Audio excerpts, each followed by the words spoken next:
Hello everyone, Eric with OzoneTCG. Today we're taking a look at Disney's Lorcana, the Mickey promo. I ended up purchasing one of the promo cards from someone on eBay for around $200. I think it was $220 or so after taxes, shipping, everything like that. The idea was to have the promo card in hand to show you guys, and here it is. It also comes with the pin. It's a little Mickey pin as well. We're gonna go ahead and open this up. I have not opened this at all. This is still entirely sealed. Just got this out of the mail, and we're gonna go ahead and open this up and then take a look at it, and I'll talk about the card quality and what I can see on the print quality as well. I will get as best a picture for you guys as I possibly can. Yeah, so just trying to hide all personal information, of course. So I'm really excited. There's been a lot of people talking about this online, not in the Yu-Gi-Oh community necessarily, but in a bunch of different forums, in a bunch of different news sites, everything like that. So I can actually confirm. So since the last video I made, I had mentioned the first one, the initial reactions that I didn't know the card size. It's standard, turns out. There was literally a Reddit thread about it a little bit earlier. I don't know if this is the actual. I think it's just a random thing here. Wish they wouldn't have packed it quite like that, but that's actually quite fine. We should have had a little bit more padding, but here's the pin. There's another pin for influencers, so I think you had to have been chosen to receive one of the other pins. Eventually I will get one of those pins. It just has the purple Lorcana logo on here, but this is quite a nice little pin, actually. High quality. It looks like there's some gold on the back, and then Ravensburger is actually the developer of the game in collaboration with Disney. Apparently they make really good games. I don't think I've played any of their games. I tend to not play board games, and that's their primary focus. But this looks really good. Let's see if we can get a better. I'm going to actually take this out. And one of the reasons I figured, even if this card game fails, the memorabilia is cool. Disney convention or Disney Expo merchandise tends to hold pretty good value. So I have a light on my camera. I'm going to go ahead and try this. So that's what it looks like without the light.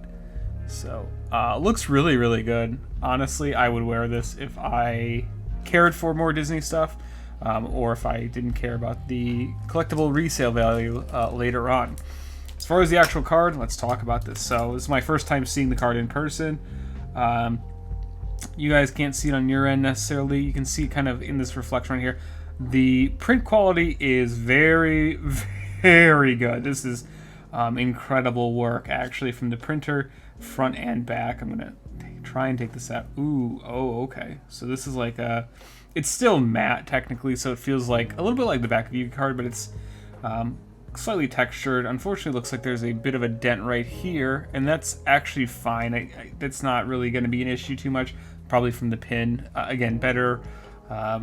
It's better to ship them individually or with the top loaders because of how expensive these are. I'll probably end up purchasing more promos just to have them. I actually really like the way these cards look. They feel quite nice. They feel better than current Magic cards. They feel a lot like 2012 to 2014 Magic cards. I'm going to throw this in here, and then we're going to go ahead and show off how exactly the card looks. So again, this is standard size. I will end up using double sleeves once I can find my inner sleeves from there. And the black doesn't quite match this the dual sleeve. This is a Dragon Shield dual sleeve, Glacier dual mats, excuse me, in standard size with the textured front, textured back, glossy front, of course.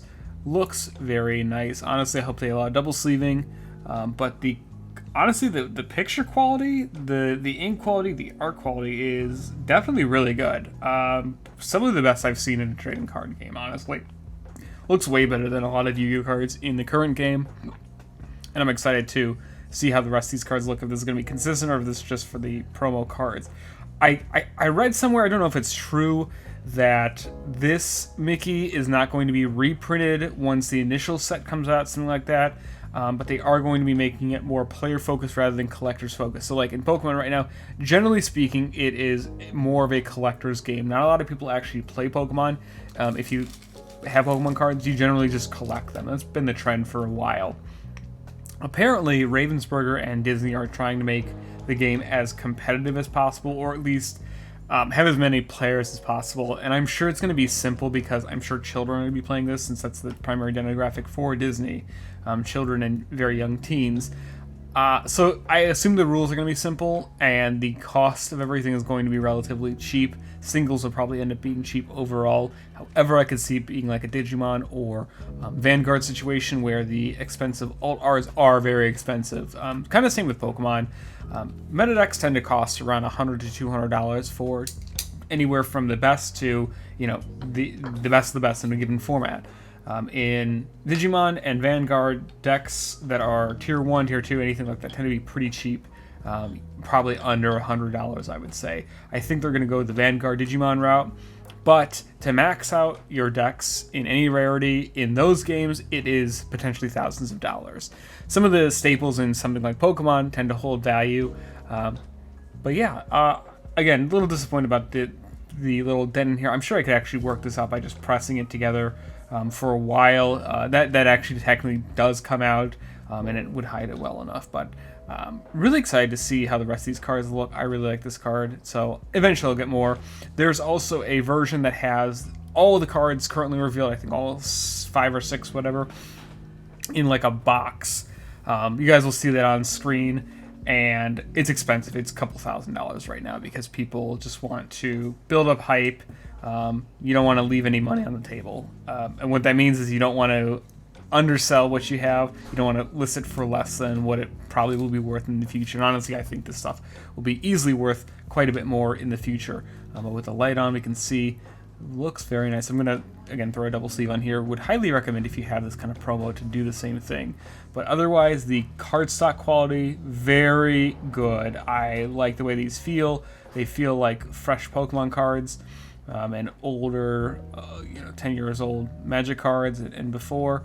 You guys can see the little print, the dots everywhere, which is really good, but it's not a white dot. That indicates that the print quality, the ink is laid properly every single time.